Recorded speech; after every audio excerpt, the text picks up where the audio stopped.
So this is the center point of the community. You can visualize here, there would be a 4-acre lot here. 4 acres, 1 acre going here, which would be the northeast quadrant. That was designated as the temple site.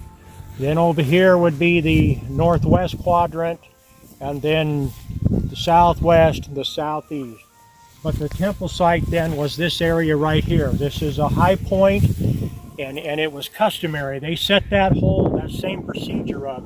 They set it up in Kirtland. They set it up in Far West. It's where the temple is on Temple Square. The temple sits on the northeast quadrant of Temple Square. And so they set that up. This is the center of the community. It goes 2 miles or it goes a mile that way, a mile that way. It's a 4-mile square community. But most of the people, the community itself, was on the perimeter of the meadow that you see here. We saw 3 different facilities over there. We'll go by a couple of sites over on this side of the meadow. We saw the one down at the end as we were coming up the hill. So this was the center of the town.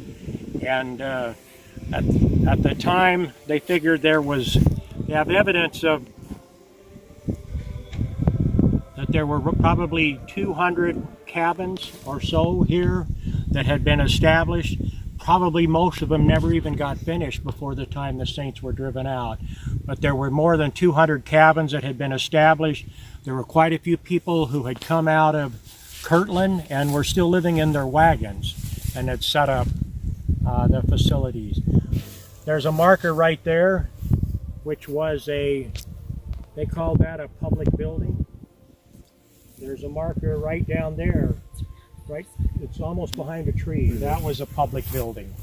And so they were fairly large buildings. They think this one might have been a boarding house. There was what's called the Sloan's boarding house.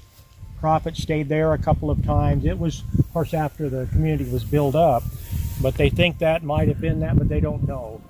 But so there were these buildings, and as we turn the corner and we start going that way, we'll go to Patriarch John Smith's, where his home was, or President John Smith, I'm sorry.